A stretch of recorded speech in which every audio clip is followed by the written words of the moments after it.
vida di por ti, mi sangre derramé, la muerte yo sufrí, por gracia te salvé. Por ti la muerte yo sufrí, que has dado tú por mí. Por ti la muerte yo sufrí, que has dado tú por mí. Mi celestial mansión, mi trono de esplendor, dejé por rescatar al mundo pecador.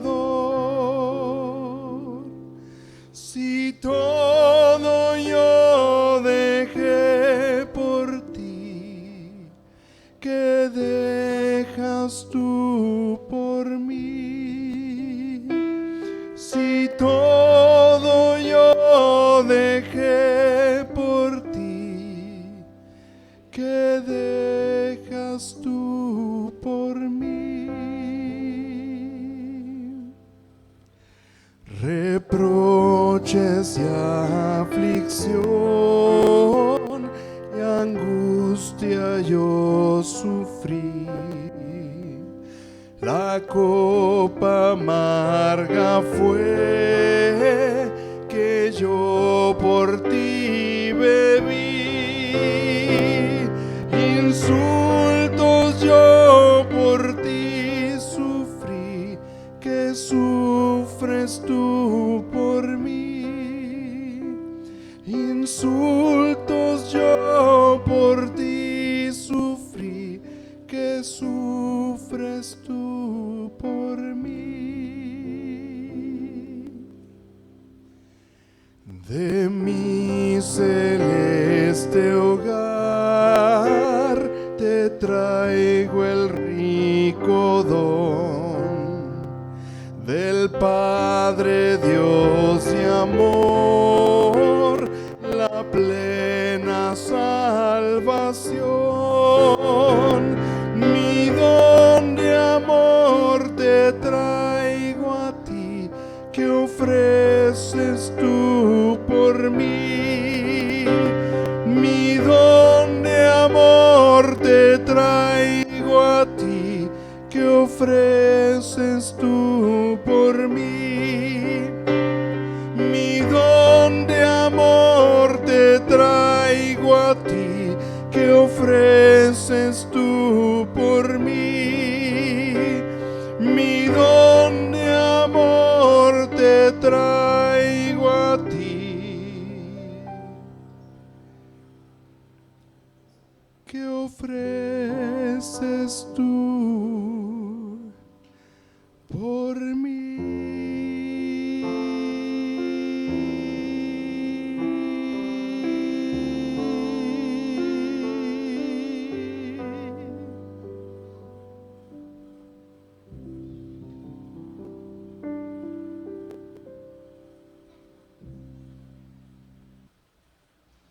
Qué pregunta, ¿verdad?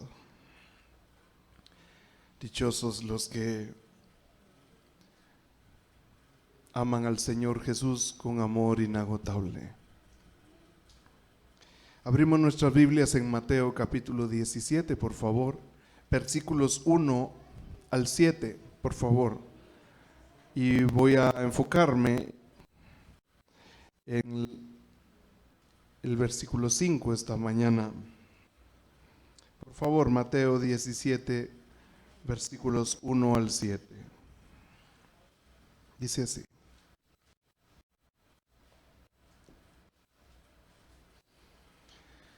Seis días después, Jesús tomó a Pedro, a Jacobo y a Juan, su hermano, y los llevó aparte a un monte alto y se transfiguró delante de ellos. Y resplandeció su rostro como el sol y sus vestidos se hicieron blancos como la luz. Y he aquí les aparecieron Moisés y Elías hablando con él. Entonces Pedro dijo a Jesús: Señor, bueno es para nosotros que estemos aquí. Si quieres, hagamos aquí 3 enramadas, una para ti, otra para Moisés y otra para Elías. Mientras él aún hablaba, una nube de luz los cubrió, y he aquí una voz desde la nube que decía: Este es mi Hijo amado, en quien tengo complacencia, a él oíd. Al oír esto, los discípulos se postraron sobre sus rostros y tuvieron gran temor. Entonces Jesús se acercó y los tocó y dijo: Levantaos y no temáis. Amén. Leamos nuevamente el versículo 5, por favor. Dice: Mientras él aún hablaba, una nube de luz los cubrió, y he aquí una voz desde la nube que decía: Este es mi Hijo amado, en quien tengo complacencia, a él oíd.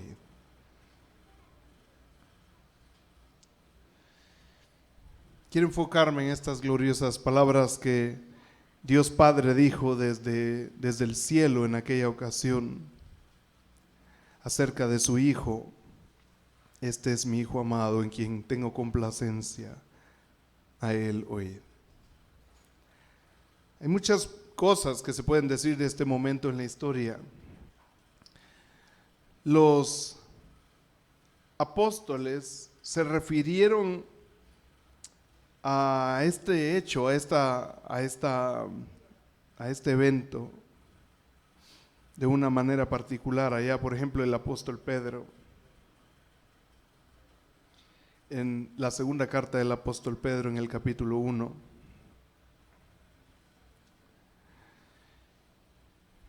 en el versículo 17, segunda de Pedro 1:17, el apóstol Pedro dice: Pues cuando él recibió de Dios Padre honra y gloria, le fue enviada desde la magnífica gloria una voz que decía: Este es mi Hijo amado, en el cual tengo complacencia. Y él dice: y nosotros oímos esa voz enviada del cielo cuando estábamos con él en el Monte Santo. Pero vean cómo describe él ese hecho histórico, ese momento de la transfiguración. Cuando de Dios Padre recibió honra y gloria, ellos temieron. Cuando la nube los cubrió, ellos temieron. Y cuando escucharon la voz, solo pudieron caer con sus rostros en la tierra en adoración. Hay muchas cosas que se pueden decir de este pasaje porque en realidad es glorioso, es magnífico. La voz del Padre no solamente dijo esto en esta ocasión, sino que en aquel día cuando Jesús fue bautizado por Juan el Bautista, también descendió sobre él el Espíritu como una paloma, que esa era señal del Mesías, por cierto. Pero también desde el cielo se escuchó esta voz que decía: Este es mi Hijo amado, en el cual tengo complacencia. Pero en lo que leemos aquí se añade el mandato a él oíd. Y es glorioso pensar en lo que este acontecimiento significa. Hoy día existen pastores que dicen que ellos mismos se han transfigurado, por supuesto. Ellos también dicen que han visto a Jesús glorificado y por eso ahora son llamados apóstoles, estos falsos predicadores. Pero uno de ellos tuvo el descaro de que, como en unas fotos que le tomaron salía con su rostro iluminado, él dijo que él se había transfigurado y ahí tenía las evidencias, porque en las fotos salía su rostro velado y se miraba solamente como una mancha, una luz, digamos, en la cara. Y ellos dicen, específicamente de este predicador del de Carretera al Salvador que él se transfiguró ahí mientras estaba predicando. Qué curioso que ni él ni los que estaban presentes se dieron cuenta, sino hasta que salieron las fotografías. Es demasiado fácil concluir que estas personas escuchan a esos falsos maestros solamente porque ellos quieren escucharlos. Pero la transfiguración de Cristo no ocurrió como eso, no es un hecho fraudulento y tampoco un hecho calculado.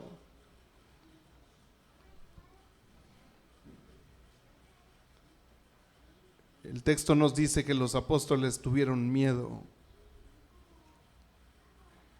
No fueron contándolo a todo el mundo como diciendo, miren lo que nos pasó a nosotros. Nosotros tres deberíamos de estar en los lugares principales porque nos pasó eso.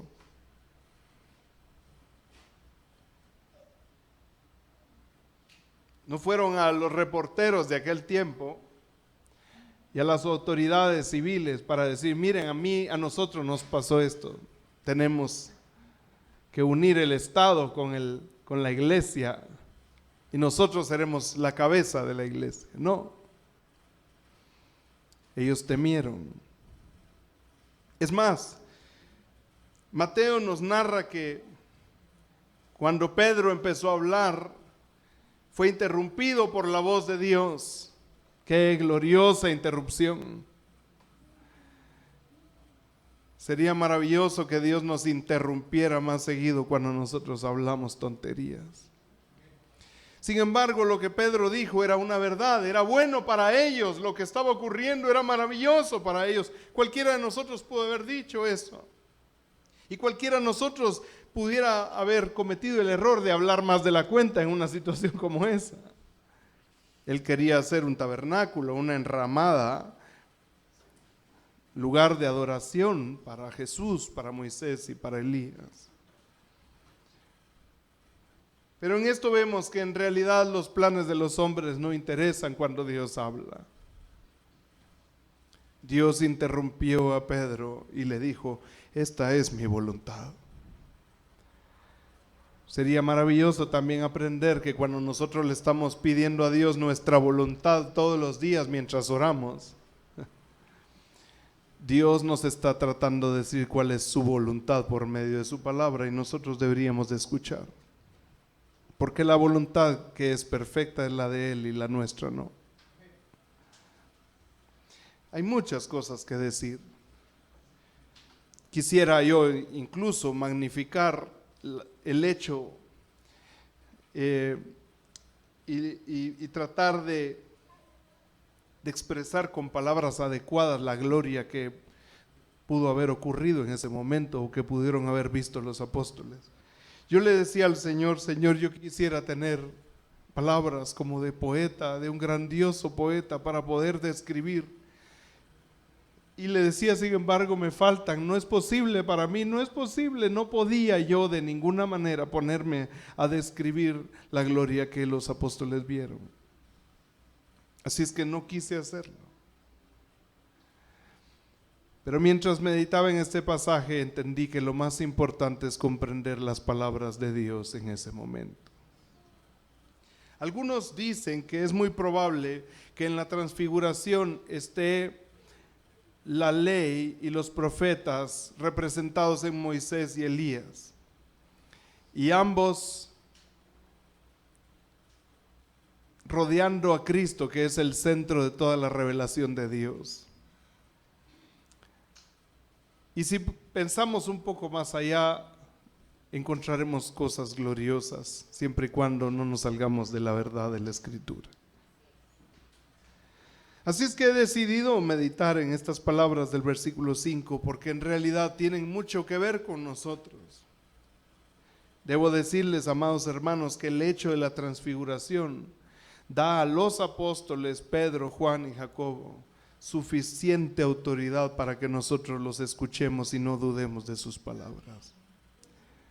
Él mismo dice allá en 2 de Pedro 1, versículo 18, que él dice, nosotros oímos esa voz enviada del cielo cuando estábamos con él en el monte santo. Y esto es la respuesta del versículo 16. Vean, el versículo 16, él dice: nosotros no os hemos dado a conocer el poder y la venida de nuestro Señor Jesucristo siguiendo fábulas artificiosas, sino como habiendo visto con nuestros propios ojos su majestad. Ellos no estaban repitiendo lo que sus padres les enseñaron, no estaban repitiendo algún oráculo de los judíos, no estaban intentando ser fieles a algún emperador. Ellos simplemente narraron lo que sus ojos vieron. El apóstol Juan dice algo similar en su primera carta, en la primera carta de Juan en el capítulo 1. Y nosotros deberíamos relacionar estas palabras con el momento de la transfiguración. Primera de Juan capítulo 1, versículo 1 al 4 dice: lo que era desde el principio, lo que hemos oído, lo que hemos visto con nuestros ojos, lo que hemos contemplado y palparon nuestras manos tocante al verbo de vida, porque la vida fue manifestada y la hemos visto y testificamos y anunciamos la vida eterna, la cual estaba con el Padre y se nos manifestó. Lo que hemos visto y oído, eso anunciamos, para que también vosotros tengáis comunión con nosotros, y nuestra comunión verdaderamente es con el Padre y con su Hijo Jesucristo. Estas cosas os escribimos para que vuestro gozo sea cumplido. Así es que la autoridad apostólica proviene de que ellos realmente estuvieron con Cristo, ellos vieron a Cristo, vieron su majestad, y todos estos son precisamente algunos de los rasgos que tenían que cumplir para ser apóstoles. Por eso es que los apóstoles de hoy dicen que vieron a Jesús glorificado, que Jesús les habló nuevas revelaciones y que ellos mismos se transfiguraron, o lo que se quieran inventar, porque quieren argumentar que ellos también tienen las señales de apóstoles, pero no las tienen, son mentiras. Así es que escuchamos a los apóstoles hablar de la gloria de Cristo y de esas palabras gloriosas que Dios dijo a los hombres en aquella ocasión. Es lo más importante que se encuentra ahí en ese momento de la transfiguración. Las palabras que Dios dijo acerca de su precioso Hijo. La palabra de Dios nos enseña que si alguno no cree en lo que Dios dice acerca de su Hijo, le hace mentiroso. Primera de Juan capítulo 5 versículos 9 al 10. Primera de Juan 5 del 9 al 10 dice: si recibimos el testimonio de los hombres, mayor es el testimonio de Dios, porque este es el testimonio con que Dios ha testificado acerca de su Hijo. El que cree en el Hijo de Dios tiene el testimonio en sí mismo. El que no cree a Dios le ha hecho mentiroso, porque no ha creído en el testimonio que Dios ha dado acerca de su Hijo. Así es que ante la revelación que tenemos en la Biblia, en cierto sentido tenemos dos caminos: creer que Dios dijo la verdad acerca de Jesús, o creer que Dios dijo una mentira. Por eso es tan importante que toda persona medite bien lo que Dios dijo acerca de su Hijo y que atienda con seriedad estas pocas palabras que se encuentran en Mateo 17:5. Estas pocas palabras en realidad contienen básicamente dos ingredientes importantes. Primero, ¿quién nos dice Dios que es el Señor Jesucristo? Y segundo, ¿qué nos dice Dios que debemos hacer con Jesucristo? Es sencillo, en realidad no es un sermón muy difícil de entender. Son dos cosas. Veamos primero quién nos dice Dios que es el Señor Jesucristo. Vean el versículo 5 de Mateo 17. En las palabras de Dios, Jesús es su Hijo.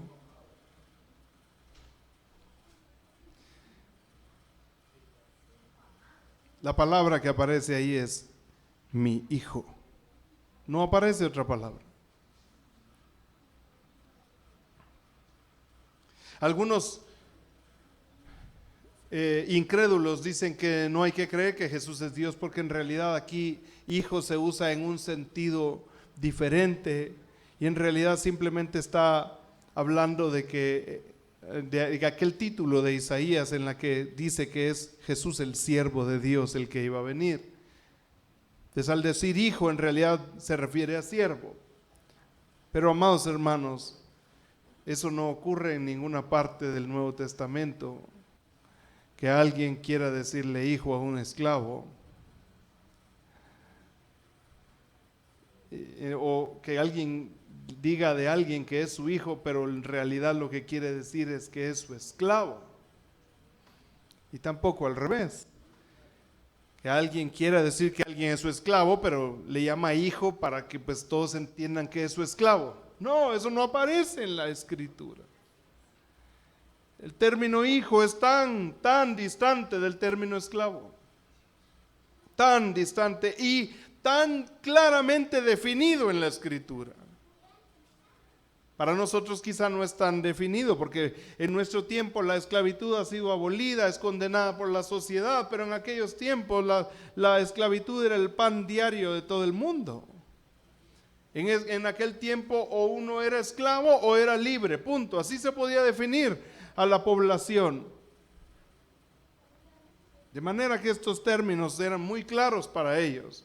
Dios no iba a decir que Jesús era su hijo cuando quería decir que era su esclavo. Pero la Biblia en realidad dice que Jesús es el Hijo de Dios y también dice que Jesús vino como esclavo de Dios. Y la respuesta está en la razón por la que vino. La respuesta está en la naturaleza que Él adquirió al venir. Que cuando vino en un estado humillado para servirnos, para llevarnos a la gloria. Vino como mediador entre Dios y los hombres. Y algunos necios no entienden esto. Y se atreven a predicar y a hablar en el nombre de Dios que Jesús no es su hijo. Cuando Dios desde los cielos dijo que Él es su hijo. Es maravilloso entender esto.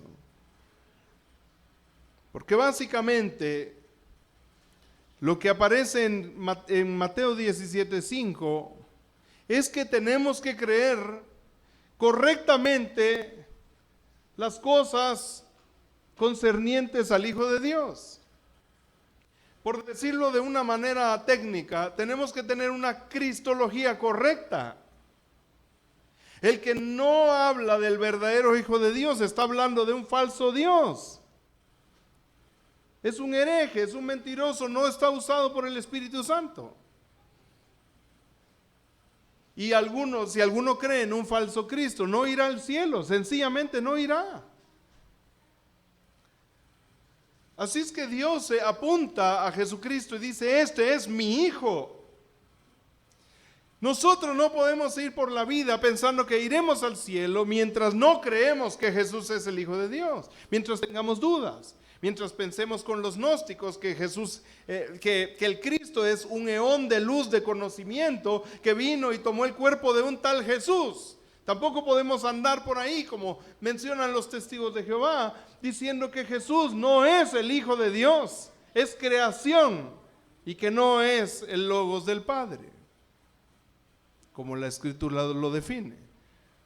Hermanos amados, no podemos andar en el mundo diciendo mentiras acerca de Jesús y a la vez creyendo que iremos al cielo, porque nadie se salvará creyendo en un falso Cristo. Y tampoco usted puede llegar al pensamiento de que en realidad no importa si usted sabe mucho de teología o no. Usted tiene la esperanza de que se va a ir al cielo de una o de otra manera. Usted tiene que tener una fe correcta en quién es Jesús. Y Jesús no es algo más o algo menos que el Hijo de Dios. No es creado. Comparte la misma sustancia que Dios. Editándome un poquito en mi sermón, Para los que tienen dudas, simplemente quiero citar un par de versículos, Hebreos capítulo 1, para explicar rápidamente qué dice la Biblia acerca de Jesús y de cómo Él comparte la misma sustancia con Dios. Hebreos capítulo 1, versículos 1 al 3.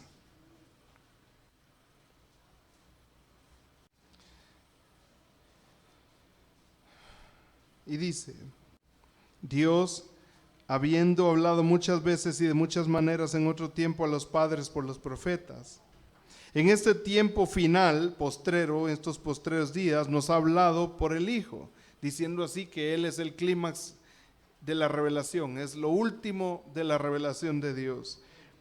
Nos ha hablado por el Hijo, a quien constituyó heredero de todo y por quien asimismo hizo el universo. Ahora vean el versículo 3. El cual, siendo el resplandor de su gloria y la imagen misma de su sustancia, y quien sustenta todas las cosas con la palabra de su poder, habiendo efectuado la purificación de nuestros pecados por medio de sí mismo, se sentó a la diestra de la majestad en las alturas. Versículo 4, hecho tanto superior a los ángeles, cuanto heredó más excelente nombre que ellos. Ahora, aquí encontramos sus dos naturalezas. Al principio del versículo 3, su naturaleza eterna. Él es la imagen exacta de la sustancia de Dios. Cuando dice la imagen misma, la palabra se refiere a que está calcada la imagen. Es una impresión exacta de quién Dios es, pero en realidad no solo de quién Dios es, de la sustancia de Dios. No hay nada en la tierra o en la creación que sea una impresión exacta de la sustancia de Dios. Cuando dice la sustancia de Dios, no se refiere a cómo Dios aparece o cómo Dios es a los ojos, sino cómo es Dios internamente, si lo podemos decir así. Es decir, lo que los ojos no pueden ver, su esencia, su sustancia. Cristo en realidad es la imagen, la impresión exacta de quién Dios es en lo íntimo. ¿Ven? Y por supuesto, unido a Juan capítulo 1, Él es el resplandor de la gloria de Dios. Lo que esto significa es que la gloria de Dios resplandece en el rostro de su Hijo, en ningún otro lugar. Si alguien dice que vio la gloria de Dios y no está hablando de Jesucristo, está mintiendo. Jesús es la manifestación del Padre y esto es lo que significa el Logos de Dios en Juan capítulo 1. Él es la expresión de Dios. Si Dios tiene una expresión, es Cristo. El que ha visto al Cristo, ha visto al Padre. Y no debemos confundirnos. Sin embargo, Él fue hecho hombre para poder llevar nuestros pecados a la cruz. Y ahí es donde encontramos su segunda naturaleza, una naturaleza adquirida para poder mediar entre Dios y los hombres. Pero Jesús sí es el Hijo de Dios. Y Dios Padre lo dijo. Si alguien quiere debatir esto, que lo debata con Dios Padre. Además, Dios dijo que Jesús no solo era su Hijo, dijo que su Hijo era amado por Él. Cuando nosotros intentamos despojar a Jesús de su gloria, estamos metiéndonos con el amado del Padre. Estamos retando a Dios mismo. Y la reacción inmediata del Padre será destruir a quien quiere despojar a Cristo de su gloria. No puede ser que sea guiado por el Espíritu alguien que habla de un Cristo diferente. Así es que este es un tema que nosotros no debemos debatir, debemos creerlo por la fe y entenderlo a la luz de toda la revelación escrita, pero no cambiarlo. Dios dijo que Jesús es su Hijo y que es su Hijo amado.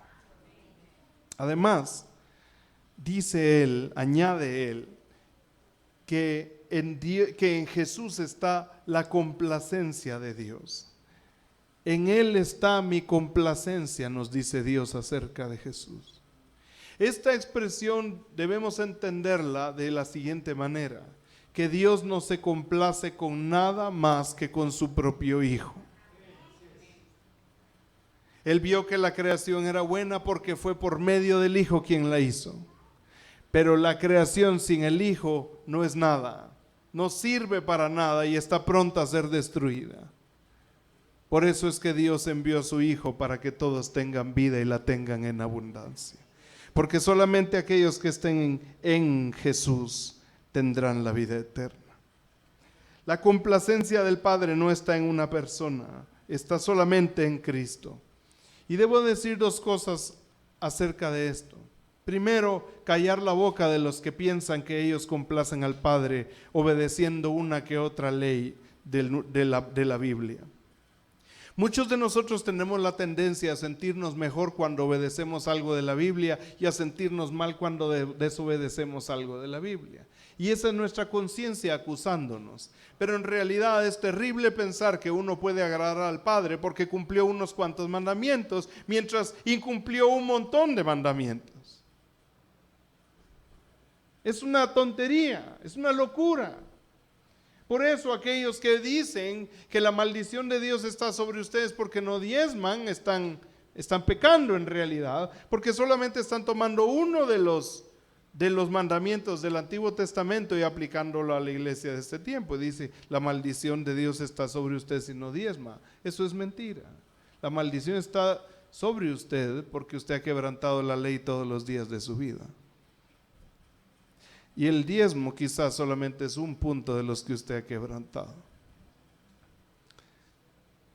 La ley es buena, dice el apóstol Pablo en 1 Timoteo, si se usa correctamente.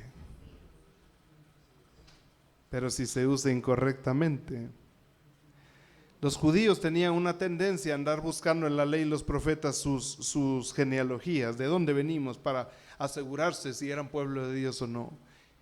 Y la Escritura nos dice que esta es una tarea vana, porque los hombres no son salvos por provenir de la sangre de Abraham, sino por confiar en el Hijo de Dios. Así es que nosotros no podemos creer que nosotros complacemos al Padre porque hemos cumplido un par de cosas. Y nos alegra y deseamos que todos los cristianos cumplan la mayor cantidad de palabras de la Escritura posible. Todo lo que es mandamiento de Dios, que lo cumplan los cristianos, pero que ninguno se gloríe en su propia obediencia. La Escritura nos dice en 1 Corintios capítulo 1, versículo 30, que Dios hizo a Jesús para nosotros nuestra justificación, nuestra santificación, nuestra redención y la única sabiduría que vale eternamente. ¿Y para qué hizo Dios esto? Para que ninguno se gloríe delante de Él. Nadie puede gloriarse delante del Padre. Y si alguno se gloría, debe gloriarse solamente en Jesús. ¿Por qué? Porque Jesús es el único que complace al Padre. Jesús no solo es el resplandor de su gloria. Él manifestó exactamente quién es el Padre a los hombres cuando estuvo en el mundo. Además, cumplió toda la voluntad del Padre, dijo todas las palabras que el Padre le dijo que dijera. Y además, obedeció, habiendo nacido como hombre bajo la ley mosaica, obedeció todos los puntos de la ley mosaica. En realidad, Jesucristo, hombre, es el único en quien Dios se complace. Y por eso, aquellos que creen en Él son tomados como si fueran traídos dentro de Jesús, a estar en Él. Aquellos que confían en Jesús son puestos en Cristo como un fundamento, como si Cristo fuera un fundamento sobre el cual los que creen son puestos, para que todos ellos también puedan complacer al Padre. La única manera de complacer al Padre es creyendo en su Hijo. Porque es el Hijo la única persona que complace a Dios. Así es que esto es lo que ese texto nos dice. Este es mi Hijo amado en quien tengo complacencia. Además, ahora vemos qué nos dice el texto o qué nos dice Dios que debemos hacer con Él. No es tan difícil a Él oír. Solamente dice eso.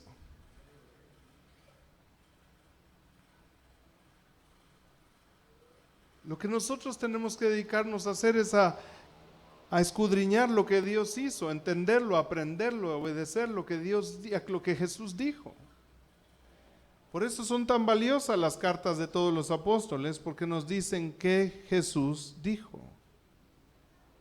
Ellos estuvieron con Él, caminaron con Él. Si en este tiempo alguien viene diciéndonos que Jesús dijo otra cosa, en realidad tenemos que ir al fundamento sencillo de que ellos no estuvieron con Jesús. Esta intervención del Padre Celestial es tan corta, pero a la vez tan gloriosa, que podemos hablar muchas horas acerca de todo lo que implican sus palabras. Además, son palabras que encierran tanta gloria, hermanos. Hablar de la deidad de Jesús, de su naturaleza como hijo del Padre, del misterio de su encarnación,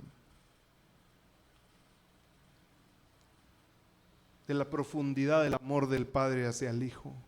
Podemos hablar de tantas cosas que pasaríamos aquí muchas horas, y además hay tanta doctrina que debe ser atendida con minuciosidad cuando hablamos de estas pequeñas palabras que Dios dijo. Pero aún así, quiero dirigirme a que todos vean que a pesar de que estas palabras son tan cortas, hay miles que las quieren torcer. Y mientras la voluntad de Dios Padre es que estas palabras sean obedecidas, la tarea principal de Satanás es que esto no sea obedecido en el mundo. Estas palabras tan cortas. Yo me atrevo a decir que es la principal tarea de Satanás en el mundo. Escúchenme los que piensan que fue el diablo que les pinchó la llanta para no venir a la iglesia, o que es el diablo el que hizo que no tuvieran hoy pasta de dientes para venir bien arreglados a la iglesia. Las personas dicen cosas como esa. Es que no hay parqueo, el diablo está enojado, dicen. No, no es cierto.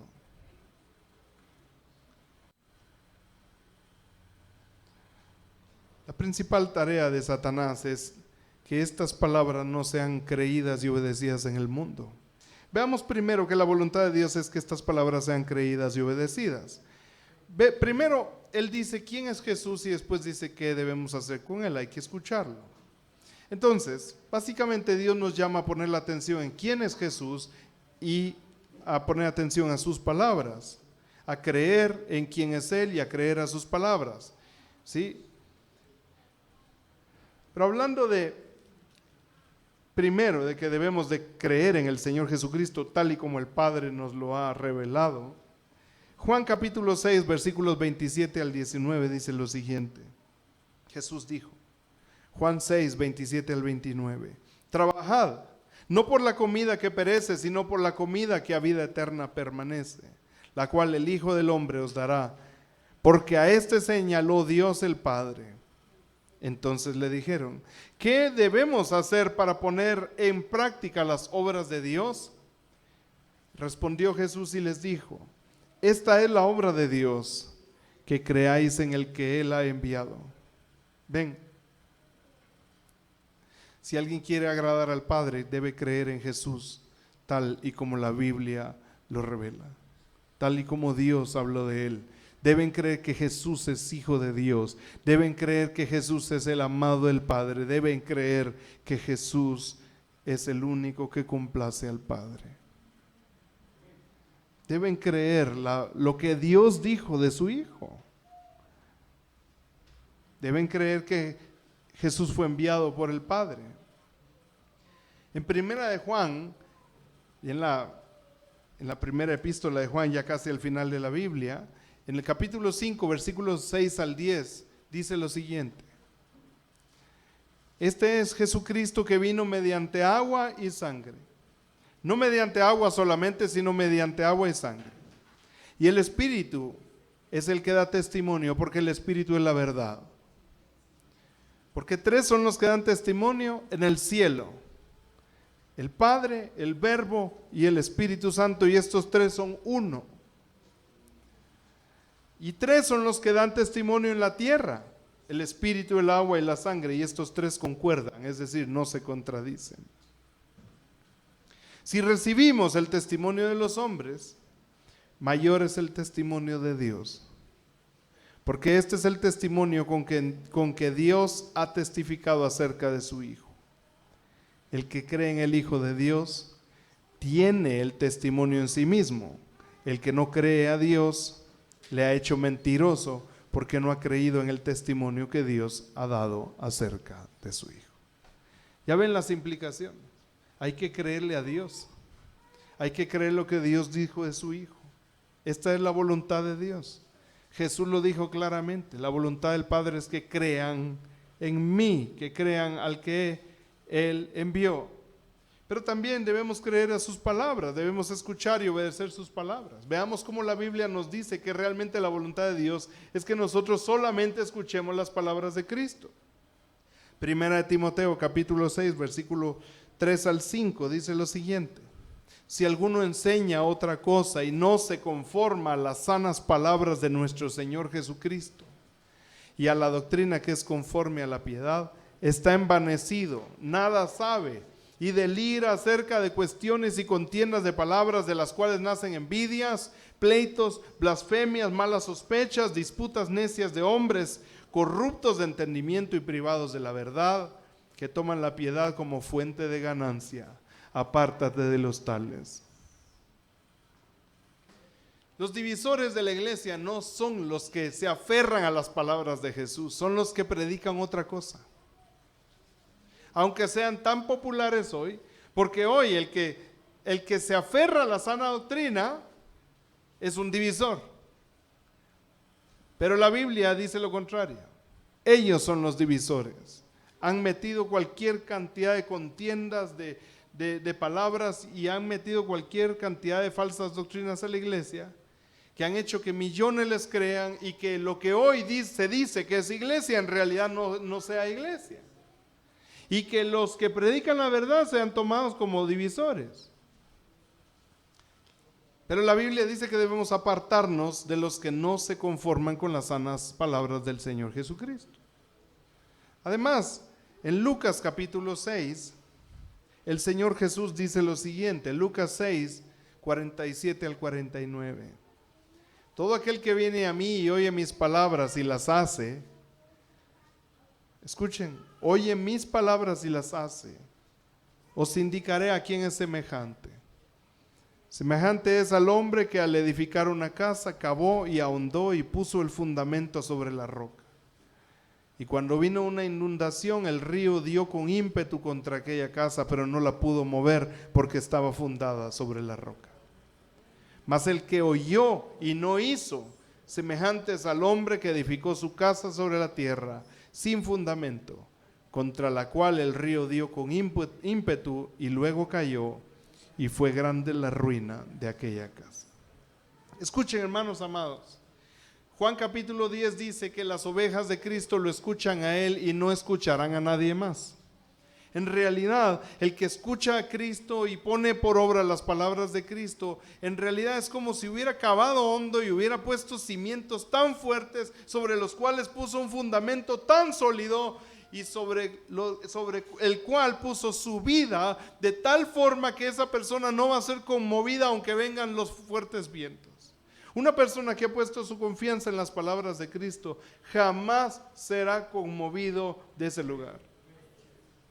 Y puede ser que el mundo entero deje de creer, pero él seguirá creyendo. Mientras que los que creen en los falsos profetas, en los falsos apóstoles, en realidad son como los que pusieron un fundamento sobre la arena. Y por eso es que hoy creen una cosa, después creen otra cosa, después ya no creen en nada, después vuelven a creer otra cosa y así se mantienen. Y Algunos se imaginan que creer en las palabras de Cristo se refieren a creer en una falsa profecía que algún profeta les dijo, y dice: yo tengo que seguir creyendo aunque no se cumpla, porque más adelante se va a cumplir. Pero lo curioso es que el profeta le dijo: en un mes tendrás un nuevo trabajo y te bendecirá. Él lleva 5 años esperando que en un mes le den un trabajo. Eso no funciona de esa manera. Cristo no le miente a la gente. Pero es importante entender que la Escritura sí nos manda claramente a obedecer las palabras de Cristo. Juan capítulo 14, versículo 10, dice: no creéis que yo soy en el Padre y el Padre en mí. Las palabras que yo os hablo, no las hablo por mi propia cuenta, sino que el Padre que mora en mí, Él hace las obras. El que cree las palabras de Jesús, cree las palabras del Padre. Jesús dice: yo doy vida al que viene a mí. El que cree en mí no perecerá, mas tendrá vida eterna. Yo le resucitaré en el día postrero. ¿De dónde saca él estas palabras? Juan capítulo 6 dice: la voluntad de mi Padre es que todo lo que Él me dé, yo lo resucite en el día postrero. De manera que las palabras de Jesús provienen del Padre. El que no cree en las palabras de Jesús está diciendo que el Padre es mentiroso.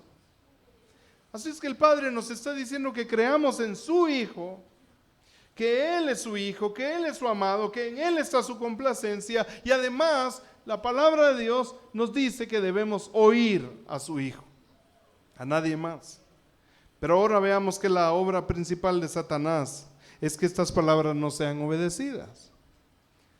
Hermanos, todos los años hasta el día de hoy ha habido intentos por cambiar la naturaleza de Cristo, por predicar a un Cristo diferente. Por todos los años, todas las épocas, se levantan nuevos grupos, nuevas religiones que dicen mentiras acerca de Jesús. Incluso hay muchos evangélicos que hablan mentiras acerca de Jesús.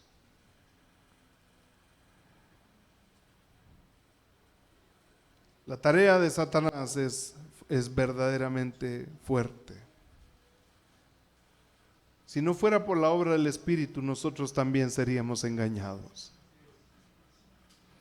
Pero la tarea de Satanás va en la vía de cambiar la naturaleza del Hijo, que unos crean en un Jesús diferente, y también va en la vía de cambiar las palabras del Hijo, para que las personas crean un evangelio diferente. Veamos primero que Él no quiere que las personas conozcan la gloria del Señor Jesús. Él no quiere eso. Su tarea principal es la de cegar a la humanidad incrédula. Segunda a los Corintios, por favor, apúntenlo o véanlo conmigo. Segunda a los Corintios, capítulo 4.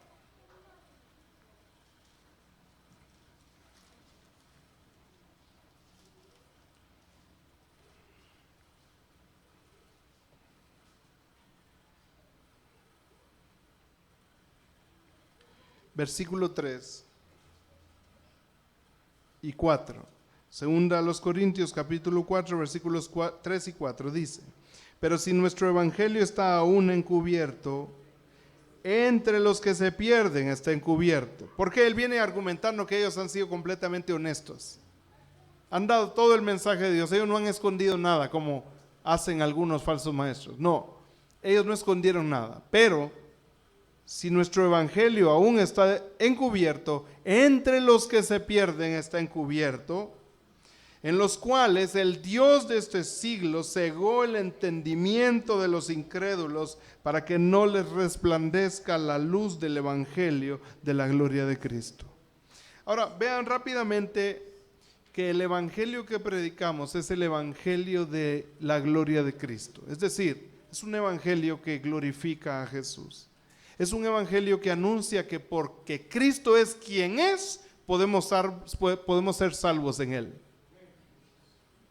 No es simplemente el anunciar de que Dios les quiere dar perdón a todos. Es anunciar a Cristo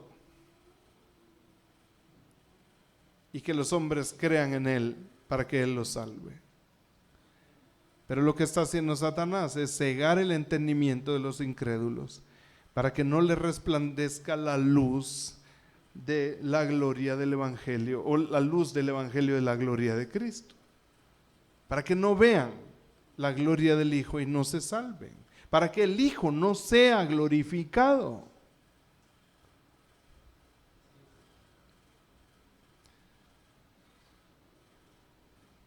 Antes meditaba que si uno es predicador, la obra de Satanás consistirá principalmente en que uno pueda decir suficientes medias verdades para que las personas crean que se salvaron mientras en realidad se están perdiendo. Los falsos maestros no siempre dicen mentiras. La mayor parte del tiempo en realidad dicen verdades.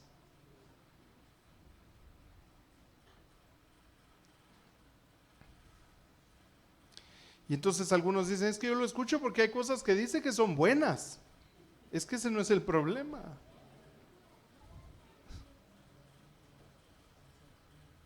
Es como que usted me diga que usted visita a un restaurante porque la sopa que ahí dan tiene algunos ingredientes buenos. Es cierto que los demás ingredientes de la sopa están podridos, pero algunos ingredientes de la sopa están buenos.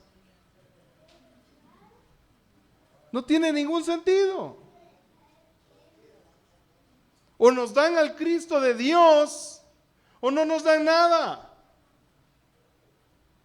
No queremos nada más.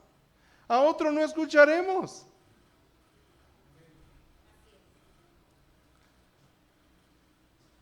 Pero Satanás no quiere que la gente escuche este evangelio de la gloria del Hijo de Dios. Está intentando cegar al mundo. Y lo curioso es que no solo quién es Jesús, sino también quiere que sus palabras no sean conocidas y obedecidas.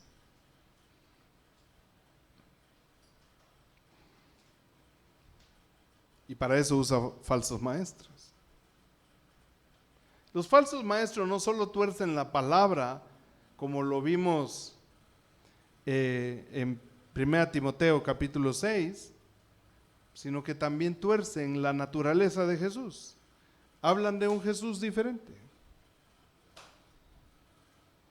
Vean rápidamente un texto que estuvimos estudiando hace ya varios años, casi al final de la Biblia, en la segunda carta de Juan, versículos 9 al 11. Segunda carta de Juan, solo tiene un capítulo, versículos 9 al 11, dice: cualquiera que se extravía y no persevera en la doctrina de Cristo, no tiene a Dios. Ven, el que persevera en la doctrina de Cristo, ese sí tiene al Padre y al Hijo. Si alguno viene a vosotros y no trae esta doctrina, no lo recibáis en casa ni le digáis bienvenido. Es decir, no lo reciban como un hermano en Cristo. No está diciendo que no ayudemos a la gente, está diciendo no lo reciban como hermano.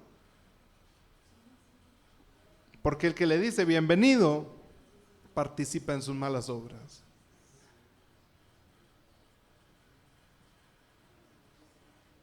No podemos nosotros considerar hermano a alguien que se aparta de la doctrina de Cristo, que empieza a hablar mentiras acerca de Jesús. Ven aquí que ellos no perseveraron en la doctrina de Cristo, pero después dice que nosotros no lo recibamos como hermanos en nuestras casas. Esto es algo bastante duro para algunas personas que les gusta ser diplomáticas. Pero en realidad, esta es la voluntad de nuestro Dios. Vimos allá en 1 Timoteo capítulo 6, en el versículo 5, que dice, apártate de los tales. No dice, pues asiste a su iglesia, aunque diga algunas cosas que no están bien. Sosténlo económicamente porque ya tú estás cumpliendo con tu ofrenda. Ya lo que él haga con el dinero es entre Dios y él. Vea que así es la cosa. No dice que seamos así, dice que nos apartemos de esas personas. Debemos apartarnos de esas personas. Porque Satanás no quiere que las palabras de Cristo sean conocidas y obedecidas. Y él usa estos falsos maestros. Pero quisiera rápidamente, siempre en este sentido, leer Segunda de Pedro, capítulo 3. Versículo 16, si quieren leemos desde el 15 al 16.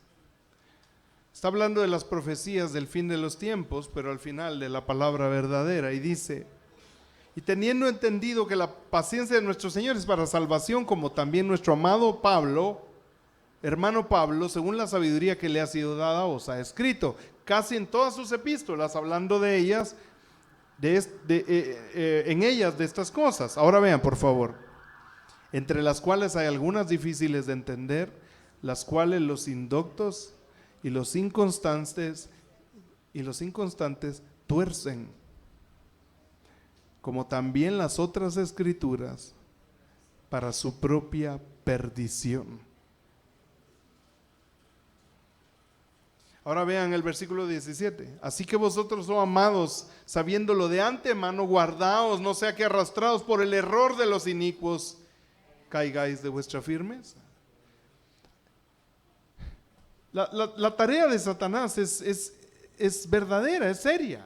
En realidad hay una guerra espiritual sucediendo. Simplemente que nosotros no ahuyentamos a los demonios con una bandera y todo como sucede ahora en las iglesias, y que nosotros aprendimos así.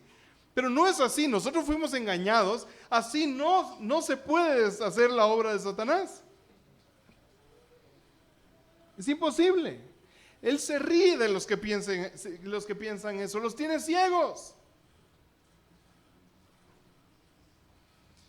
Pero si alguno de nosotros fue sacado de esas falsas doctrinas y vino a la verdad y ahora permanece en la verdad, entonces está en una verdadera guerra espiritual. Y Satanás está intentando, como aquellos vientos que vinieron con fuerza sobre aquella casa, con ímpetu, que nosotros dejemos de creer en el Hijo de Dios y en sus palabras.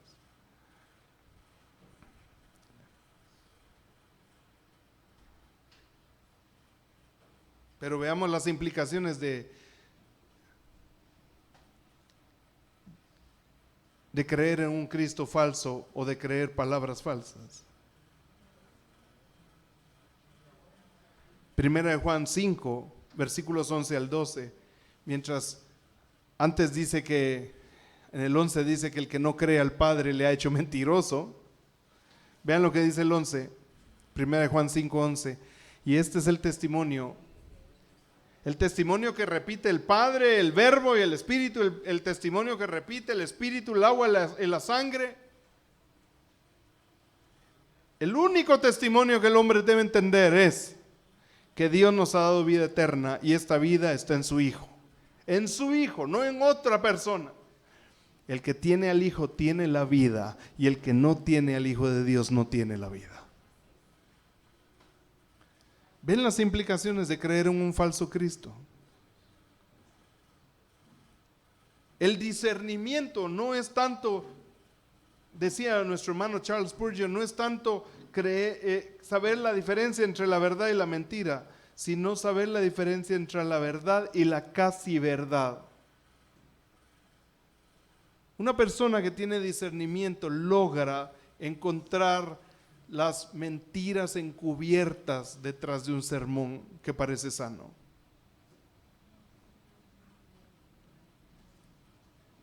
La vez pasada examinábamos con nuestro hermano Edgar, hoy hablábamos con Carmen también de ciertos, como algunos hablan del diezmo y esto, pero la vez pasada hablamos con el hermano Edgar, estábamos oyendo a un predicador que decía que tenemos que amar a nuestro prójimo, y era muy, muy fervoroso para decir esto, y en algún momento da un giro y dice: pero ¿cómo podemos amar a los demás si no nos amamos a nosotros primero?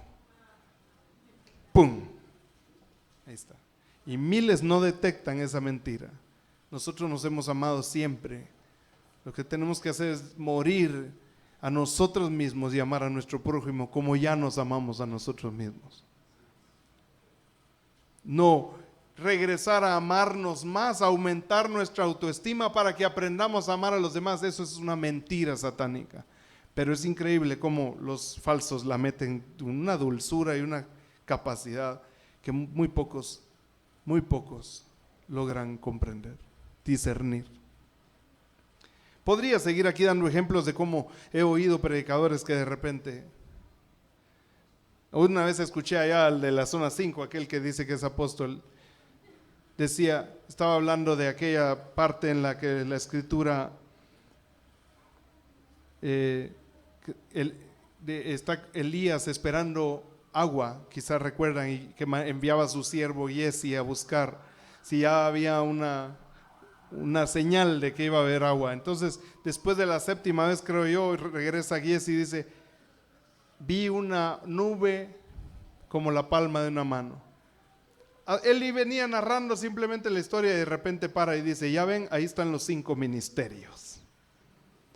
Increíble, nunca pueden terminar un sermón sin mezclarlo con las mentiras. Otra vez escuché a aquel otro de por allá que decía, vean las obras de la fe de estos hombres, Rahab, y empezó a decir Hebreos 11, ¿verdad?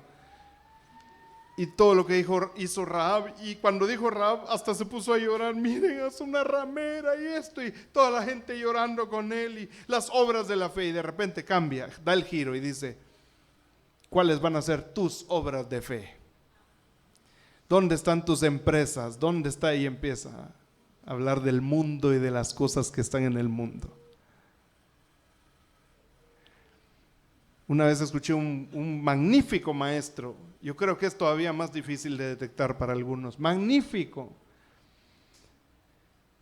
Y empieza a hablar de la vida eterna y está hablando de un tema tan maravilloso y de repente dice, lo único que tenemos es confiar en Jesús.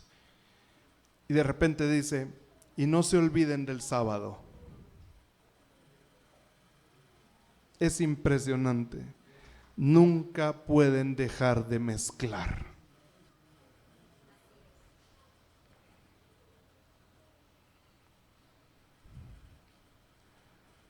Dichosos los que creen en el Hijo amado de Dios.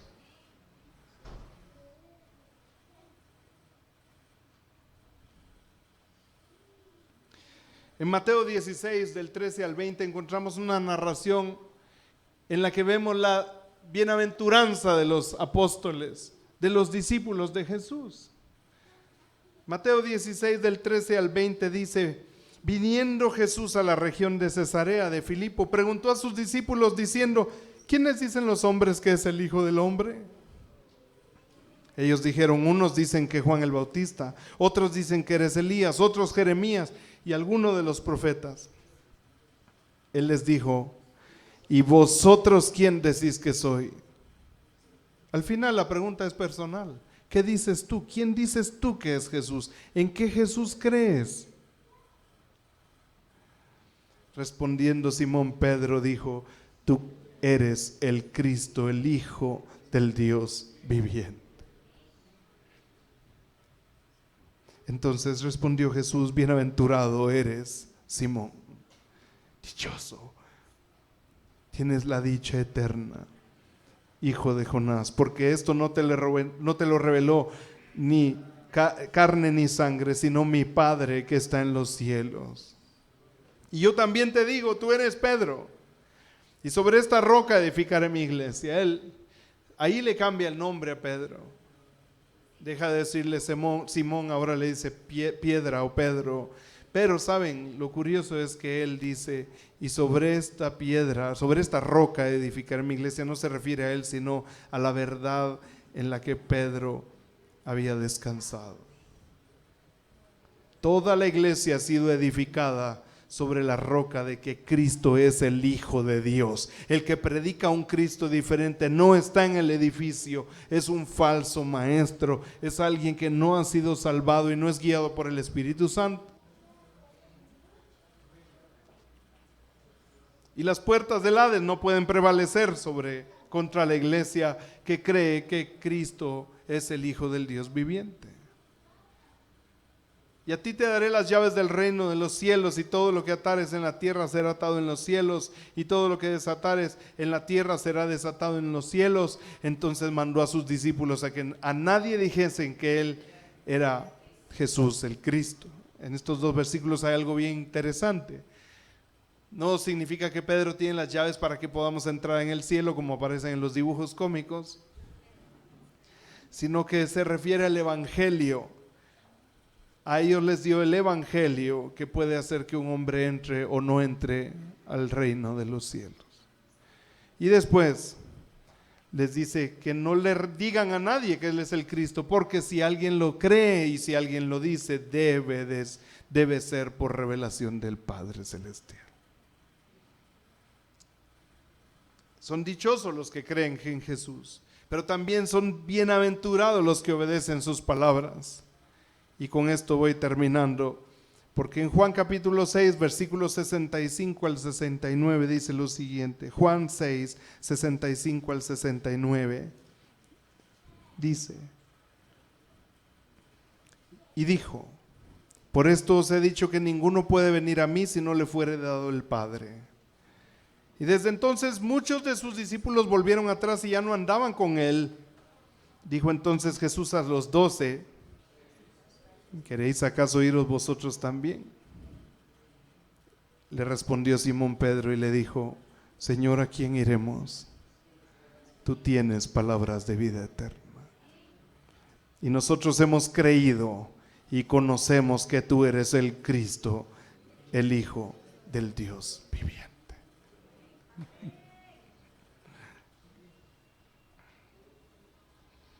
Hermanos, es precioso entender esto. Es precioso. Siempre me gustó cómo termina su carta el apóstol Pedro. La primera carta del apóstol Pedro la termina de una manera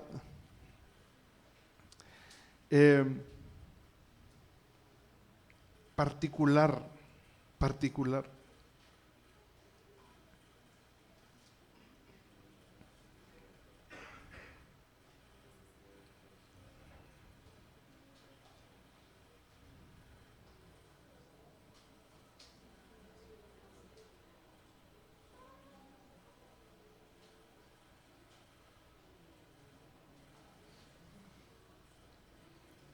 Porque la vez pasada yo estuve estudiando esta carta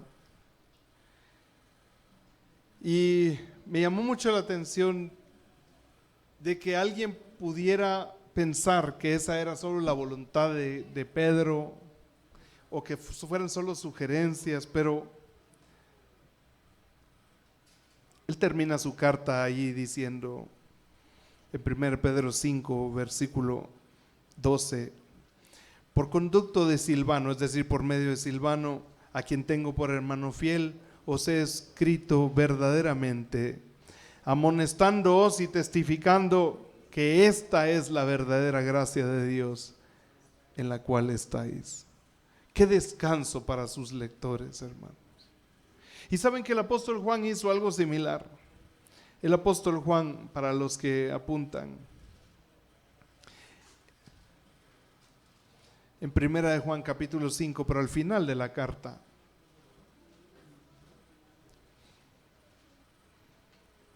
primera de Juan capítulo 5, versículos 20, dice así: pero sabemos que el Hijo de Dios ha venido y nos ha dado entendimiento para conocer al que es verdadero. Y estamos en el verdadero, en su Hijo Jesucristo. Este es el verdadero Dios y la vida eterna. Qué descanso leer eso al final de la carta. Quisiera alguno de ustedes tener el descanso de que está siguiendo al verdadero Cristo y que la doctrina que está siguiendo es la verdadera doctrina del Hijo de Dios. Entonces no se separe de la Escritura, hermano. Léala detenidamente, ordenadamente, fielmente, profundamente.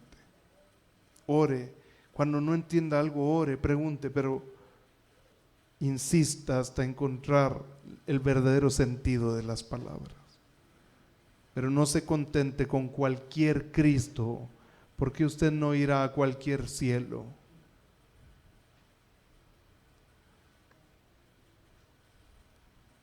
Dichosos los que confían en el verdadero Hijo de Dios, el amado del Padre, aquel en quien el Padre tiene su complacencia. Y dichosos los que le escuchan y obedecen sus palabras. Quiero rogarle a nuestros amigos, familiares que no están en Jesús, que saben que no han conocido a Dios, que saben que aman sus pecados, que por favor se arrepientan. Que den la espalda a esa clase de vida sin Dios, se los rogamos. Den la espalda a sus pecados, den la espalda a sus falsos cristos, al Dios de su imaginación, y vengan al verdadero Hijo de Dios y coman de Él la comida que permanece para vida eterna, que sean salvos por Él, que realmente sean perdonados en Él y hereden la gloria celestial que Dios ha prometido a los que le aman. Por favor, si Dios ha llamado tu atención en este sermón, por favor te ruego que consideres tu camino, que te detengas, que medites, que des la espalda a aquellas cosas y que vengas a Jesús, que le sigas, que le conozcas y que le ames, porque Él fue entregado por nosotros en la cruz para que todo aquel que cree en Él, para que todo aquel que cree en Él no se pierda, mas tenga vida eterna. Cree en Él, aprende sus palabras, obedécele y heredarás la vida eterna. Y a todos los hermanos, quiero que mediten cuán dichosos son. Lo que ustedes tienen no es una dicha de hombres, no es la recompensa de una vana religión. Es una revelación que les fue dada por Dios Padre, para que ustedes vinieran a Cristo y fueran resucitados por Él en el día postrero.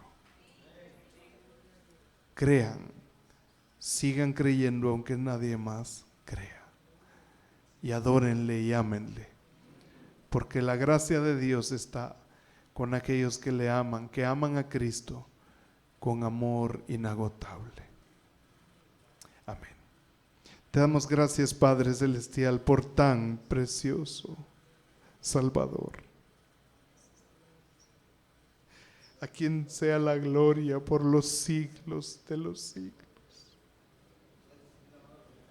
Te adoramos, Padre Celestial. Te adoramos. Bendito sea tu nombre eternamente y el nombre de tu precioso Hijo. Que su nombre sea creído en todas las naciones. Que nuestros familiares, Señor, puedan venir a Él y creer en Él. Que nuestros familiares puedan salir de sus vanas creencias y venir por revelación tuya al conocimiento verdadero de tu precioso Hijo, tu amado, en quien tú te complaces.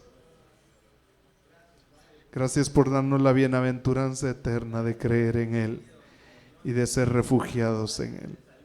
Ayúdanos a entender sus palabras y a vivir de acuerdo a ellas, para tu gloria en Cristo Jesús.